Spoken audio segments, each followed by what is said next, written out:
good evening. Welcome, listeners, to night 1 of 4 of Myths and Monsters Halloween. We gotta come up with a name for this. Monster Mash. That's definitely not taken. Okay, then. Night 1 of 4 of Myths and Monsters Halloween Monster Mash. That just sounds so lame. There's 2 monsters in that phrase right there. You can't double monster. Yeah, we can't. We'll come up with a better name for it. But anyway, welcome to first of 4 Halloween-centric episodes here on Myths and Monsters. Thank you guys very much for tuning in for another riveting installment of America's favorite crypto podcast. As always, I am Billy Reed. Wakanda forever. I'm Curtis Cooper. And tonight we are going to be talking about a staple of Halloween, as we will be doing for the 3 episodes following. And tonight, it wouldn't be Halloween without a black cat, right? We're gonna debunk/bunk some black cats today, y'all. But we're not talking about any normal old black cats. You see, throughout the world for the last over 200 years, sightings of Phantom Panthers have been seen throughout the globe. Now, Black cats for a more civilized generation. Exactly. Now, are they real? Are they hallucination? Are they owls? Are they owls? Well, we will attempt to answer that and more within the next hour. So, let's get right into the thick of it. So, panthers. A quick introduction. What is a panther? Hey, I'm going to blow your mind here. All right, go ahead.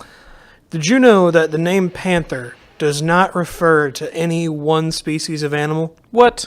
What you talking about? There is no singular species of animal on Earth called a panther. Huh. Mm-hmm.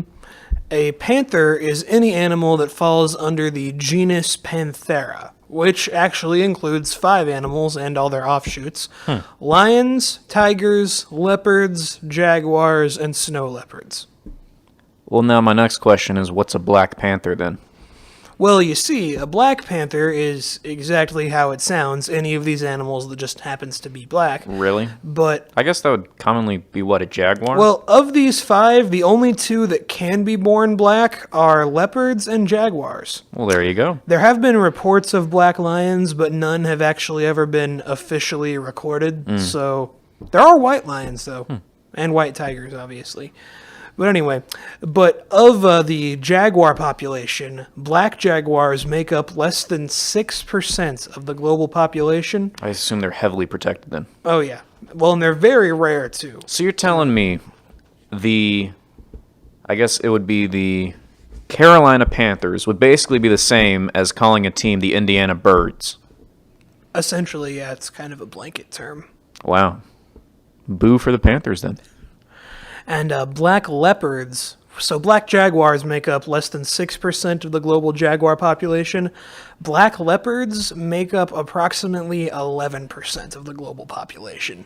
And that's just because leopards have a much wider range than jaguars do, because they're found throughout most of Africa and a good chunk of Asia, too. So Jaguars are more region specific. Yeah, they're more like Central South America. But there are no species of panther native to the United States, Europe, or Australia, as far as we know. Ooh, setting the table. So, Phantom Panthers. Phantom Panthers are these large black cats that show up in the darndest places where no species of panther are native. But the big 3 where they tend to show up is Europe, specifically the British Isles, Australia, which that's on brand. I mean, everything that can kill you lives in Australia. And there are no big cats native to Australia that we know of, so I feel like one had to show up at some point. And the United States as well. Now, mountain lions are found throughout the United States, but they cannot be born black. At least not that we've recorded. And what's the size difference between a mountain lion and a jaguar or something like that? A mountain lion and a jaguar would be about the same size, but mountain lions are a lot skinnier. Jaguars are a lot more muscular. Beefier. Yeah. Basically, mountain lions are essentially just bigger house cats. Oh, I got That's you. actually true. They're from the same family of cats that house cats fall under. So mountain lions are basically just big house cats. Definitely don't try to pet one, though, listeners. Yeah, no, don't do that. Doesn't mean they're any less dangerous. Don't go near any wild cats that you see. Please In don't. fact, if they're skinnier, they're probably hungrier. More than likely, yes. So yeah, a jaguar and a leopard would be a little beefier, a little stockier than a mountain lion would be. So I wouldn't recommend going near any of them. But yeah. So anyway, let's get into some sightings of these beasties. Let's break it down. So we'll start off in the land down under. Good old Crikey. Australia. Crikey, mate. Bloomin' Struth, $10.99 steak Outback Steakhouse. Steve On a Irwin. stick. Yeah, well, why don't you and me go around the back? We'll throw a couple of shrimps on the barbie, eh, mate? Outback Steakhouse. So anyway, as I said before, no big cats are native to Australia. However, large black panthers have been seen in the Australian state of New South Wales for over 100 years.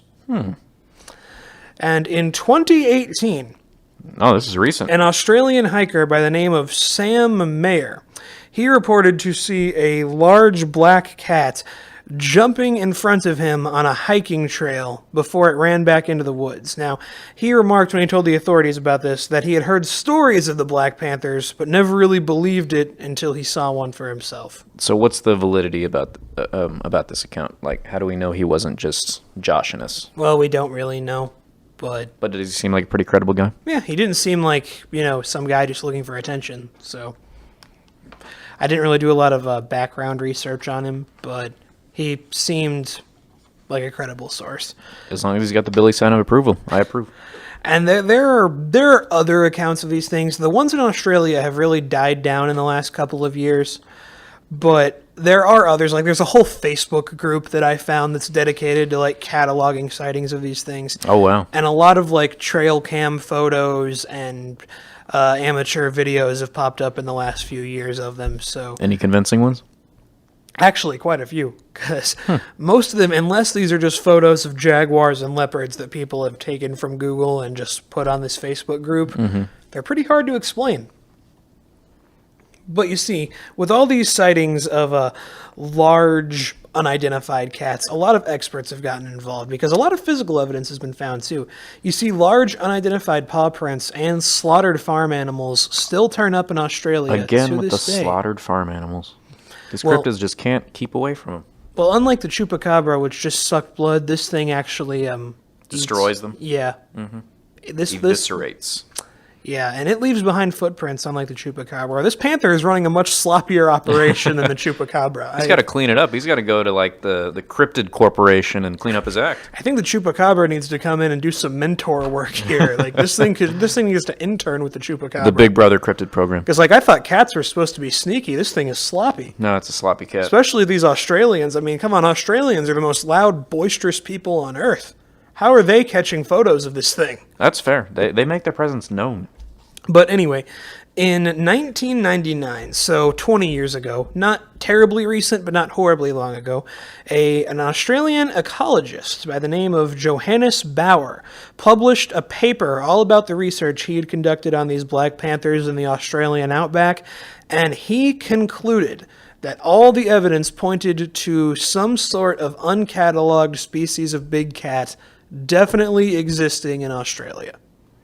Uncatalogued, huh? He believed that this is 100%. Yeah, because like here's the thing, and I feel like I'll elaborate on this more later, but like if these things are just like escaped leopards and panthers, that doesn't explain why they're all black. Because being like black fur is a very recessive trait in leopards and jaguars, you know? So like even if they mated and had more babies, they're still more likely than not they would have normal looking jaguar babies. They wouldn't have black jaguar babies. So it's interesting. So this would probably be an uncatalogued species of cat that's just naturally black. So Interesting. intriguing. So here we go. This seems to be where the legend began. So in Europe, specifically the British Isles, these large black panther-looking things have been turning up in Great Britain ever since the 1760s. Oh, that's way back. So this is a long time ago. And way back in the 1760s, the first recorded sighting was a man named William Cobbett. and he claimed that he saw a black cat as large as a dog in a tree. Sounds like the beginning of Black Panther the movie, Yeah. where Black Panther's just in the tree. Yeah, where he's just hanging out in the tree, and yeah. Stealth mission. So there we go. We have it confirmed. It's real. Some British guy in the 1760s saw one in a tree. I definitely believe him. That's all the evidence I need. I have no reason to not believe Willie Cobit. But anyway, the European big cats, these guys seem to be a lot more aggressive or territorial than the Australian ones. Because you see, these guys have quite the taste for human flesh. Uh-oh.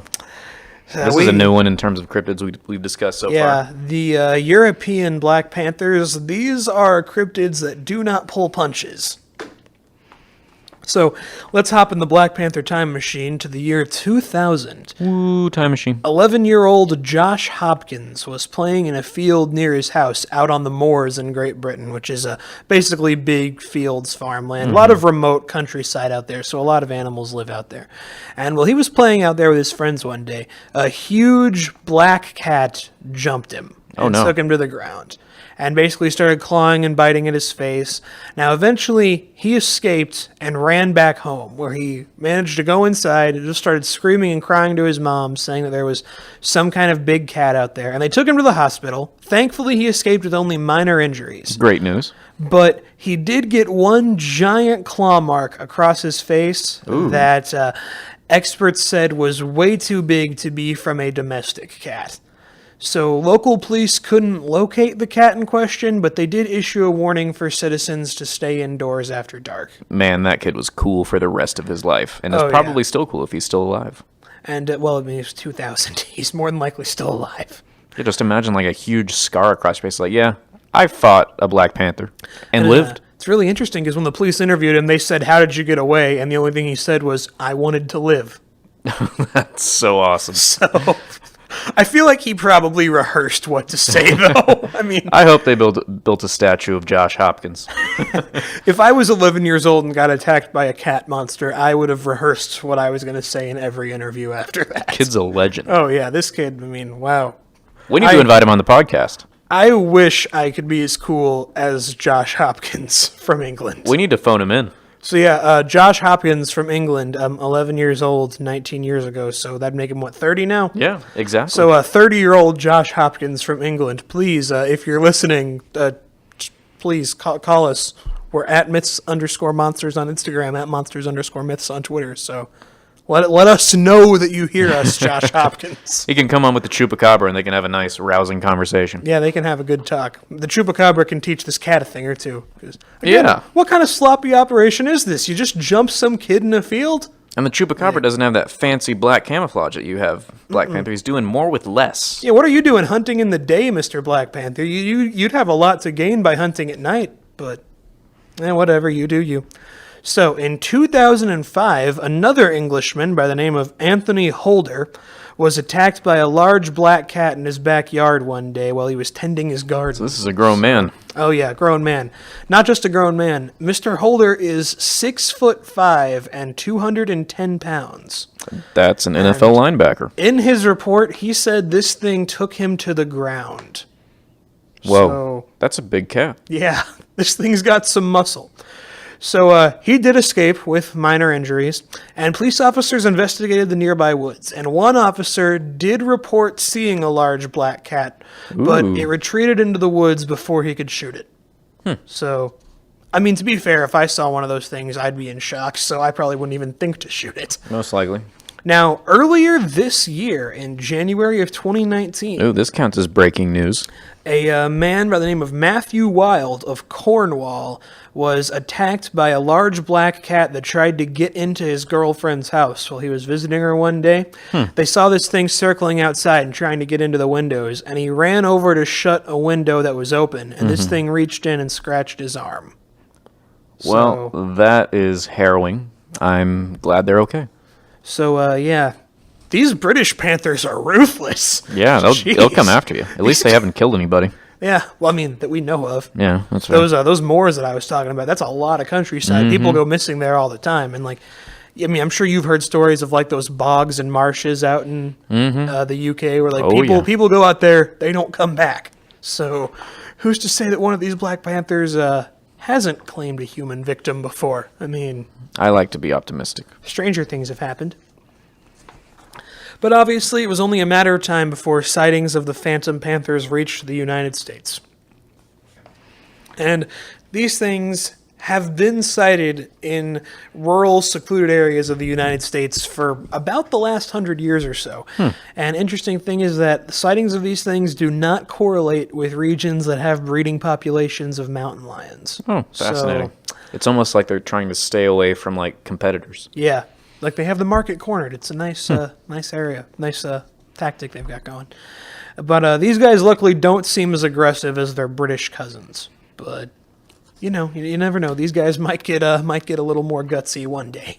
But I mean, they had to declare independence from their British cousins, so yeah, obviously. So they just had to be more civilized. it's like, we need freedom. had to show them that they are worthy of the big cat independence. America. These are some good old fashioned homegrown American Panthers. Consarned it. They're just some good old boys. But anyway, let's get into some reports here. So in 2003, the Iowa Department of Natural Resources advised residents of Des Moines, Iowa, to stay indoors at night when reports of a large black cat stalking livestock came in. Just your local panther warnings. Yeah, just some local panther warnings. Now, local authorities did search for the creature, but they only found a few tracks. Big cat tracks? Yep. And too big to be mountain lion is something I read. Oh. And I don't even think there are any mountain lions in Iowa, or at least it's a very Yeah, small you said that none of population. these took place in mountain lion states. Well, because like here in Indiana, we've had sightings here, and there are mountain lions here, but like not a breeding population. If that I makes any gotcha. sense. So like the only mountain lions that come through here are ones that wandered in from another state. So I gotcha. They're pretty rare here. They got no respect for state lines. Nope. What do they think they're doing? Just crossing state lines without a passport. These darn drifters coming through, contributing nothing to society. But anyway, in October of 2017, a man by the name of David Sluter captured a video of a large black cat in a field in Mississippi. Video evidence, huh?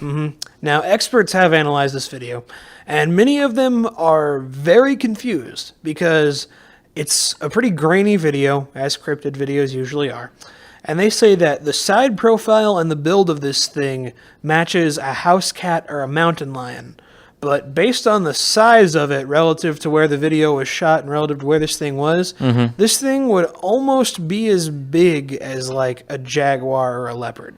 So, Phantom cat? yeah, phantom cat. Now, in September of the same year, in 2017, a man in Mississippi by the name of Del Loy. That's These names sound fake. Interesting. Why do only the American names sound fake? Del David Loy. Sluter? Yeah, David Del Sluter. Loy? Del Loy, yes. It's Mississippi, okay? That's fair. Now, Del Loy, he saw a black panther in his backyard, and he claims that it ran through his yard and then ran into the woods. So, Fairly routine sighting. good on you, Mr. Loy. I'm glad you saw yourself a black panther before you died.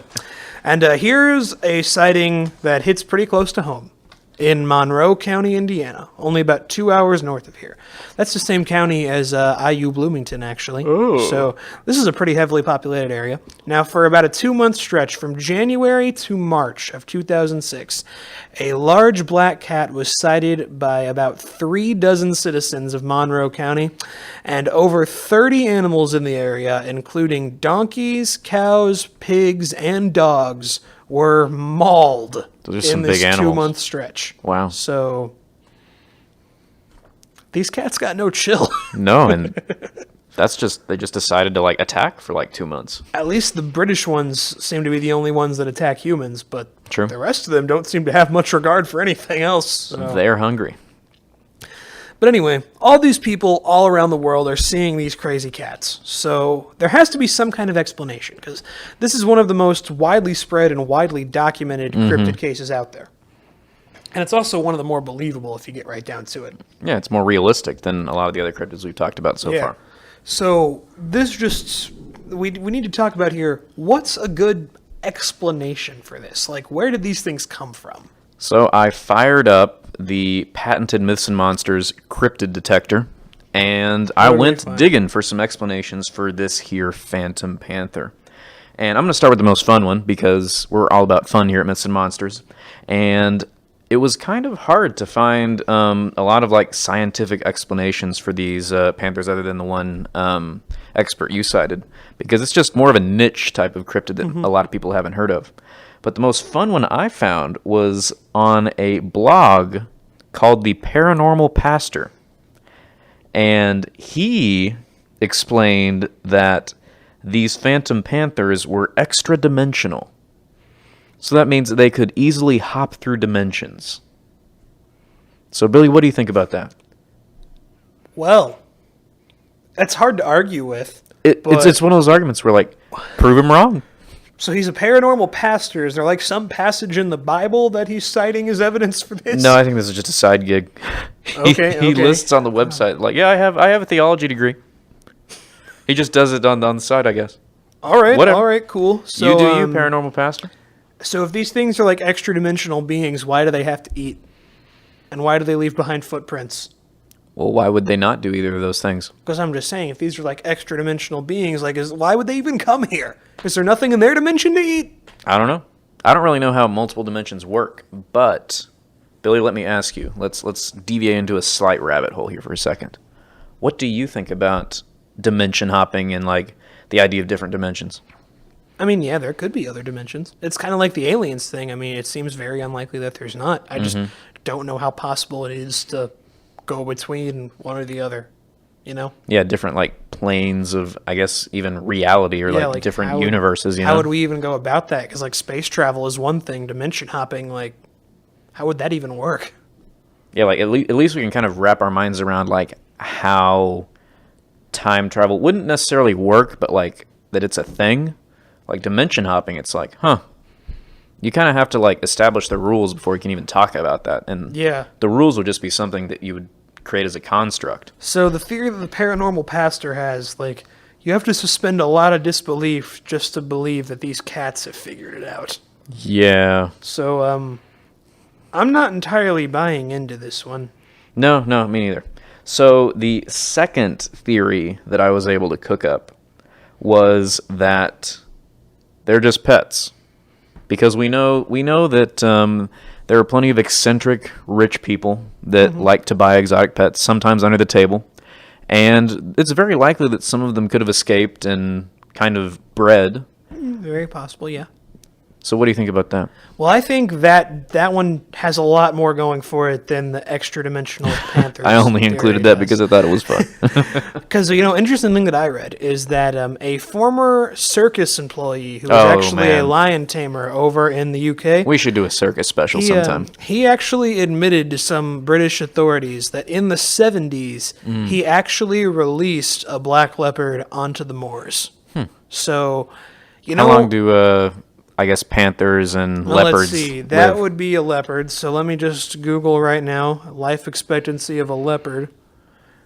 Please bear with us, listeners, as we Basically- find the answers that you are all searching for about these Black Panthers that we know you've been thinking about for years and years and years. Leopard. Well, the life expectancy of a leopard is 17 years. So That ain't maybe very long. That thing could have been responsible for a couple of the sightings, but definitely not the more recent ones. And especially if it was only one. Yeah, if it was or only so. one, it can't, like, mate or anything. Yeah. And on top of that, like I said before, the gene that makes them black is a recessive gene. So Highly unlikely there'd be that many of just a regular type of panther. yeah, because like more people would be seeing the normal colored leopards and jaguars than they would be seeing the black ones. And on top of that, the only place of like the UK, USA, and Australia where leopards and jaguars could survive all year long is Australia. Because it's always hot in Australia. True that. And jaguars and leopards live pretty close to the equator. So they're both pretty adapted to a tropical climate. So like there's no way they could survive the winter in the US or especially the UK because like it gets cold Way over colder there. there. So I mean I think I think at least a few of these are probably caused by exotic pets or like escapees from a circus. Because especially like in the 17 and 1800s in the UK, the circus and menageries, which is what rich people used to like have these big collections of exotic animals. They would call them menageries. I think a lot of animals escaped from those and were probably responsible for at least a handful of these sightings. And there were like no animal rights laws, so No, it was just the Wild none West. whatsoever. So I think that theory has a lot of good stuff going for it, but I think there are just a few things that it doesn't quite account for. Makes sense. Makes sense. So the next explanation we come to is it possible that these panthers, while they might not necessarily be an extra dimensional being, could they be some type of other paranormal, I guess, thing, like maybe a ghost or some kind of spirit or something like that? Well, you know, They seem to be awfully physical, though. Well, that might not be as goofy as a lot of people think, because we were talking about this earlier, but black cats have quite a history of superstition and myths and whatnot. Which we will talk about here in a second. So, you never know, because, you know, there's I talked about this whenever we talked about ghosts a few weeks ago, but like a big sighting that people have in cemeteries is like the big black dogs with the red eyes that people claim are like some kind of spiritual or demonic being or like some kind of guardian per se for like the dead. So, and another interesting thing is like these panthers seem to only show up in the really rural, secluded areas. So if we want to go with like the guardian theory, what if these things are like some kind of guardian of nature per se? That's a pretty consistent And- myth that we see in a lot of cultures, is that like different spirits guard like different like elements of nature. Yeah, like specifically different animal spirits. And Yeah. cats are typically in cultures always seen as like a symbol of like great wisdom and power and like hunting. It's always associated with Yeah, hunting. like an almost like noble type of thing. The Aztecs and the Mesoamericans, they used to think that jaguars were like this big symbol of like strength and pride and wisdom. And wow, jaguars. Huh, that sounds vaguely familiar. So, Perhaps they were visited by a phantom jaguar. no, I think it's pretty unlikely, but I think that holds more weight than the extra dimensional thing does. Because, I mean, hey, you never know. These could be some kind of like supernatural guardian thing that are just trying to send humans a message, you know? That'd be fun. Just trying to tell us, like, hey, you know your boundaries. So, especially because, like, Australia and the USA and even England to some degree have quite the issue with tearing up their natural That's fair. pretty areas. So, And even from a non-supernatural aspect, like there's comes a certain point when the earth literally revolts against people taking its resources. yeah. And this is probably coincidence because, you know, this ghost theory still kind of sounds like tinfoil hat conspiracy territory for me. Well, but we're all about tinfoil hats here. another So. thing is, like, these cats really, really don't like farm animals. No, they really don't. So, Like any kind of domestication for animals. yeah. And we talked about it with the chupacabra. Like, I'm sure that a lot of animals, especially predators, have figured out that it's easier to hunt in areas where humans have gathered animals. But Doesn't have to work for you. if this thing is some kind of guardian that's trying to send humans a message, I mean, yeah, it would attack farms. I mean, Yeah. it would tell people, like, hey, stop that. Yeah, stop capturing our people. Just let nature do its thing. But, you know, I don't know. Like, this still sounds kind of tinfoil hat conspiracy to me. So I don't know how I feel about this one. So we come to the final explanation, which is something you alluded to earlier, that they are an undiscovered species of panther. One that, for some reason or another, probably adapted or evolved into specifically a black breed, where it would be, I guess, the dominant or only color that they would be. And I guess it would be because they were adapted to hunting only at night, or maybe they lived in like a really like dark grassy area where that would help them with camouflage or something like that. Well, yeah, I think this is probably the most likely explanation for these things. I agree. 'Cause, like, their behavior definitely lines up with other big cats, but, like, their territorial range and everything just doesn't make any sense. Like, if these things are some kind of panther, like, The only other species of panther that's adapted to live in colder weather is the snow leopard. And those are in the Himalayas. So, Also white. yeah. So, yeah, these things, they seem weird, and they just have a lot of differences with other species of cats. Like, it just doesn't exactly line up for me. So, I got thinking, as I was researching the places where these things are most commonly seen, I've got a bit of a conspiracy of my own. Go. So, Great Britain and the British Isles, that seems to be where these things originated from. Like, that's where the sightings go back the farthest. And I thought about something.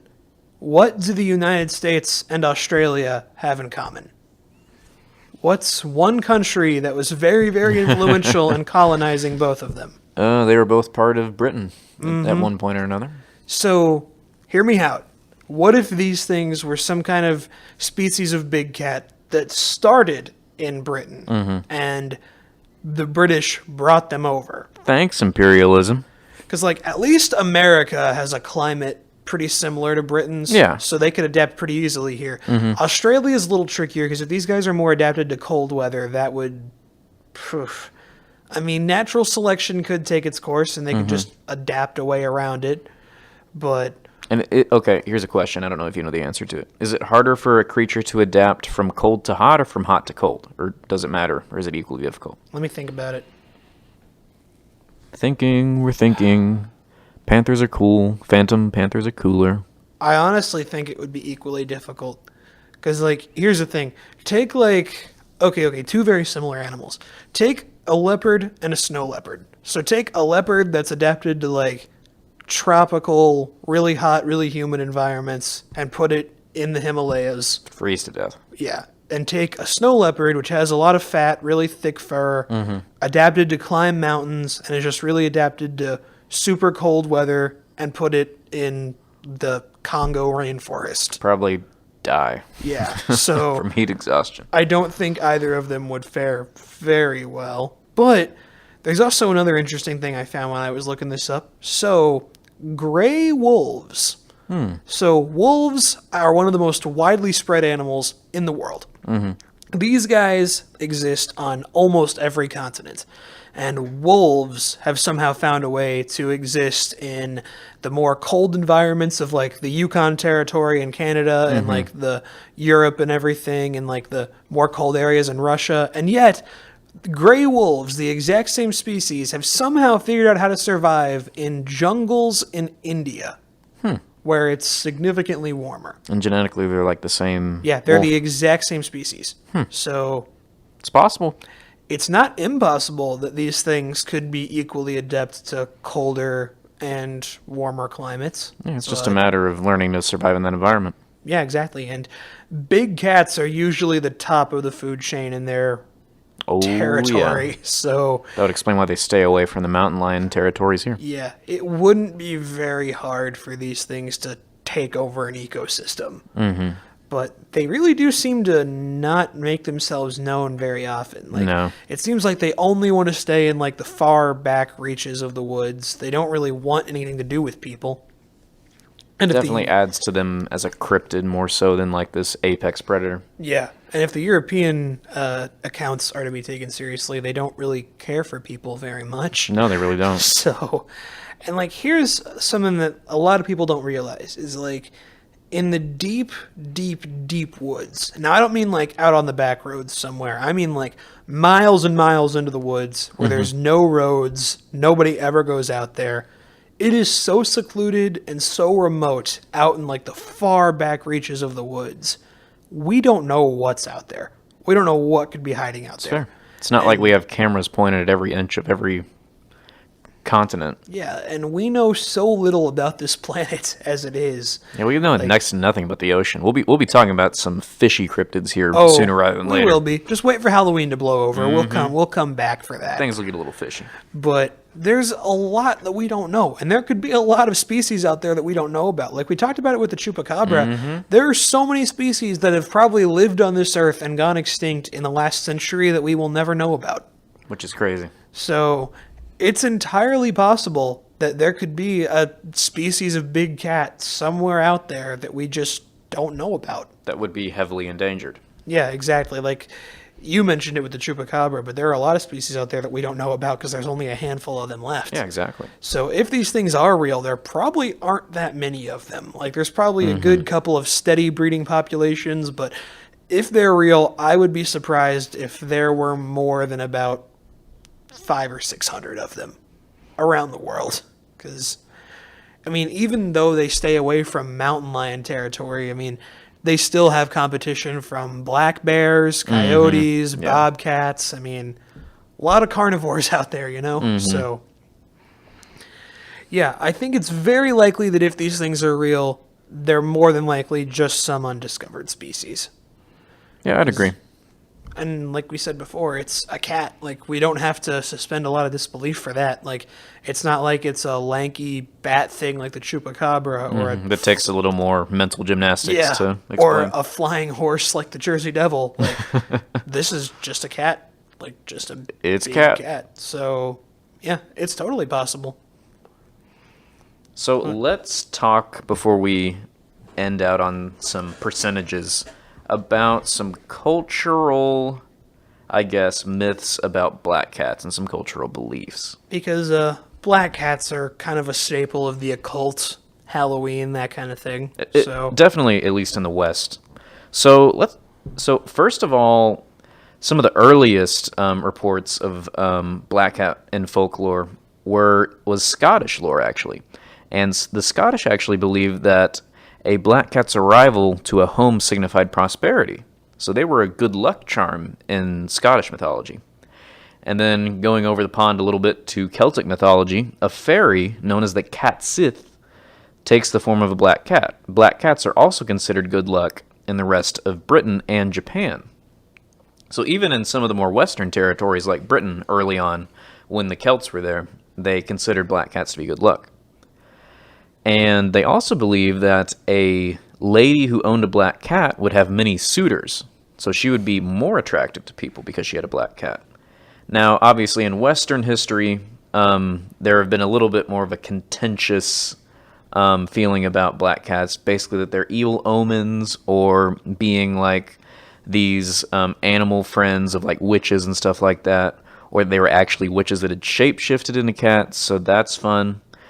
And most of Europe considered the black cat a symbol of bad luck. And I would assume this was after a lot of the Celts were driven more northern by various forces. And this is when the myth that if one walks across your path that it's believed to be an omen of misfortune or death. But in Germany, some believe that black cats crossing a person's path from right to left is bad, but from left to right, it's good, and it grants them favorable times. And then in the UK, as it came to be known, it was considered that a black cat crossing a person's path is a good omen in general. So even in Europe specifically, which we still attribute to like all of this like crazy superstition back in the day, and even today in some remote locations, they still had some positive mythos about these black cats. Now, of course, when the Pilgrims came over to America, they were all about black cats as being like this evil symbol because for a lot of religious and political reasons, they really like to single out groups of people that they deemed as like dangerous to their ideology. So they would make excuses like, oh, I saw so-and-so with a black cat, so that means that they're like a witch or something, so they got rid of them. And then one more interesting piece of black cat trivia I found was that pirates in the 18th century believed that a black cat would bring different kinds of luck. Now, if a black cat walked towards a person, that person would have bad luck. But if a black cat walked away from them, then they would have good luck. And interesting tidbit for you: in most states today, it is illegal to adopt a black cat from an animal shelter on Halloween. Yeah. That makes sense. Because a lot of people out there aren't very nice. No, they're not. And will do bad things to black cats on the day of Halloween. Not cool. Yeah, that's mean. Like, if you're someone who does bad things, stop doing that. No, not like, cool. If you're somebody who goes out of your way to be mean to animals, you are a terrible human being. Like, screw you. Why? Just why? But turn off the radio show and think about your life. Yeah, and probably rehome your cat. But yeah, that too. Anyway, so black cats have gotten kind of a bad rap. Yeah, definitely. Years. So Do you think a lot of these sightings, because like here's something that I came across. So do you think a lot of these sightings of these panthers could just be regular black house cats that people are misidentifying, like out of fear? Like you're out in the woods at night, you're a little freaked out, and you see a black cat, and you're like, oh, it's a panther. Oh yeah, and especially since cats' freaking eyes glow in the dark. Yeah. Like that can't help your cats are already perception. kind of creepy. But at the same time, there are a lot of things that doesn't explain, like the kid in England who had the giant claw marks Yeah. across his face. That was like, definitely something else. There's no way that was a house cat. But And like any other cryptid, there's no like one glowing explanation that like perfectly covers everything. So it's probably an amalgamation of things as usual. yeah, there's definitely, like you said before, no blanket statements here. So Never.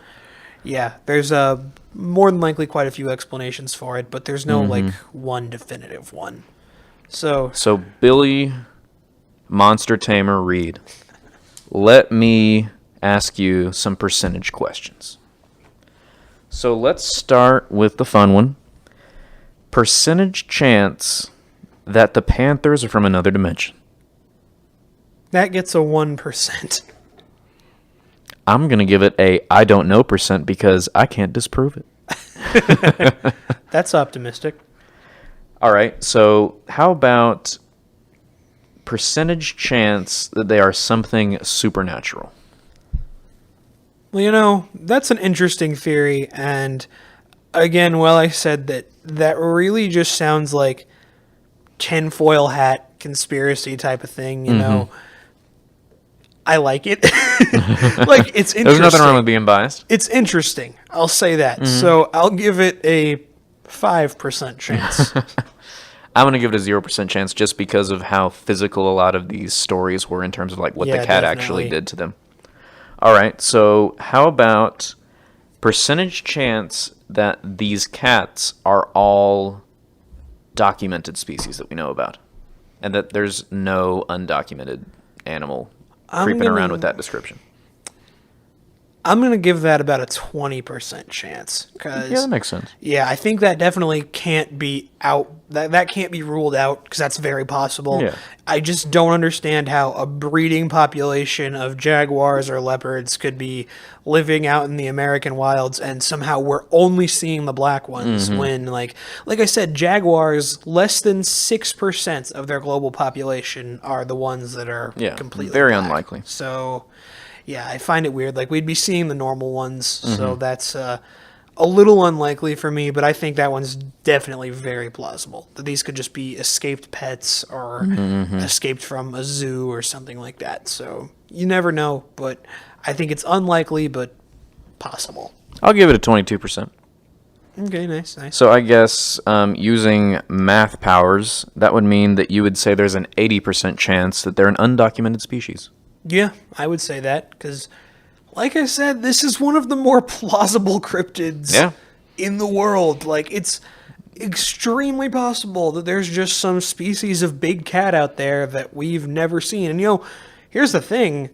Who's to say we've never seen them before? Like, what if these things didn't originate from England? What if they just exist worldwide and a lot of people in South America and Africa have seen them and just thought, oh, that's a jaguar, that's a leopard. Yeah. Like, especially And they when just hunted them until they were dead. Yeah, when they just look so similar to animals that we already know, like, it's extremely possible that these things could just exist. Just got misidentified. They're just part of our world. They've been under our noses this whole time. Like, a lot about this planet we don't know. So I think it's extremely possible that these are just creatures that have always been here and we've just never been able to get our hands on one. Yeah, 78% for me, if you all were doing the subtraction along with us at home. I think it's, like our scale says, like, very likely. It's very hard to fake. So, final verdict, the Phantom Panther, they real. They real. And they are more than likely just an undiscovered species of cat. So, sorry, paranormal pastor, but you're going to have to go before your congregation this Sunday and just be like, well, Oz was wrong. Well, next week we're going to talk about Bigfoot. But not us. We're going to be talking about different things next week. No, what are we going to be talking about next week, Billy? Oh, next week we got a good show lined up for you because this Saturday night we are teaming up once again with our good friend Brad. The Bradford. To go on a good old-fashioned ghost crawl. We're going to be visiting quite a few haunted locations here in the Louisville, Kentucky metropolitan area. So there will be believers and skeptics. next week we will be returning to ghosts, and we will be telling you guys all of our findings from all of these fabulous places that we visit on Saturday. We couldn't let October roll around and not talk about some ghosts. No, like ghosts are Halloween. Like, yeah. Like those skeletons, vampires, werewolves, those are just form the Halloween gauntlet. Witches, I'd say witches too, yeah.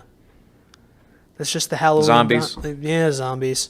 I'm not a fan of zombies. Nah, but, zombies are kind of lame. Yeah, but who cares? Everything else is cool. So, ghosts next week. Look forward to that.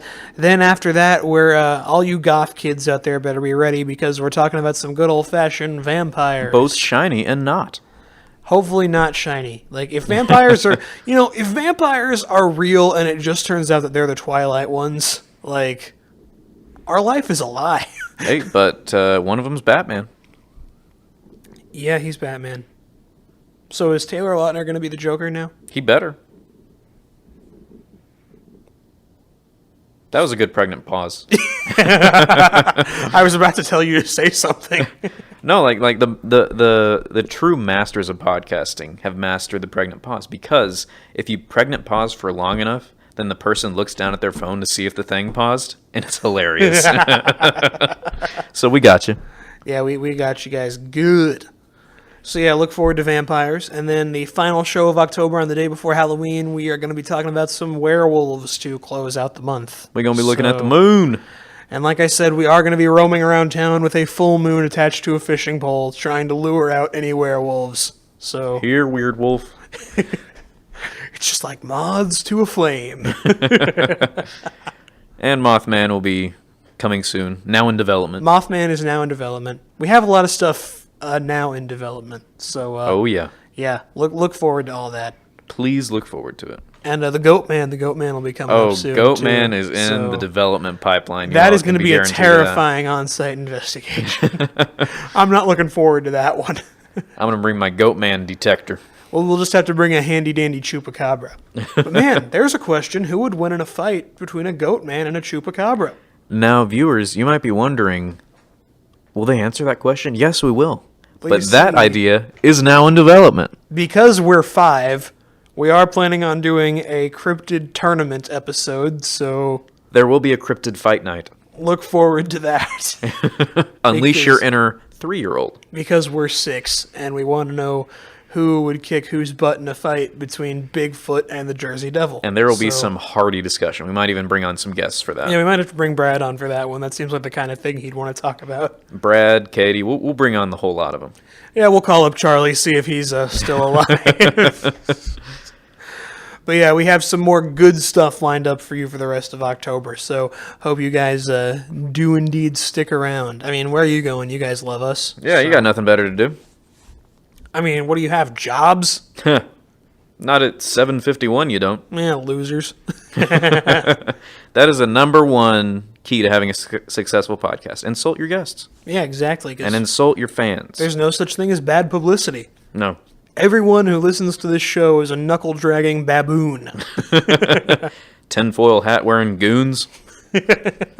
And right now, some Buford in a trailer right now is just putting on his tinfoil hat like, Hey. he's making fun of me. The alien men are talking bad words. Allens. Allens. We're going to roll up to Allentown. Oh, we forgot to discuss whether with a percentage chance that these Panthers are indeed owls. Oh, yeah. 1,000%? Yeah, that's definitely 1,000%. Because, like I said, I think a bunch of owls could just Voltron into a panther. Or Megazord for you younger listeners. do kids still care about Power Rangers? I don't know. It's still a thing, so I assume It's some of them a still thing. do. I don't think it's as popular as it was when we were kids. True. But granted, it wasn't as popular as we were kids as it was in the 90s. Fair. But So yeah. Yeah. As always, you guys can follow our social medias. We are at myths_monsters on Twitter and we are at monsters_myths on Twitter and at myths_monsters on the Instagram. Go ahead and send us Please, some thoughts on the show, maybe some ideas for future topics. We're always open. And if you guys have your own cryptid sightings, please send them to us because we would like to hear them. We're definitely sitting on a few interesting ones right now that will definitely indeed, pop out soon. I'd love to do an episode of just like listener submitted stories. So if you guys have anything, please do send them to us. Feel free to remain anonymous. We don't care. Our DMs are open. So if you Always have open. anything, just send them right our way. And we're going to let you guys go about 7 minutes early tonight. But rest assured, we will be back next week with a much meatier episode. Lots of meat. Thank you guys very, very much for listening. As always, I am Billy Reed. I am Curtis Cooper. And as always, Let's do it in sync. Stay spooky. Oh, I thought we said keep it no, spooky. it's stay spooky.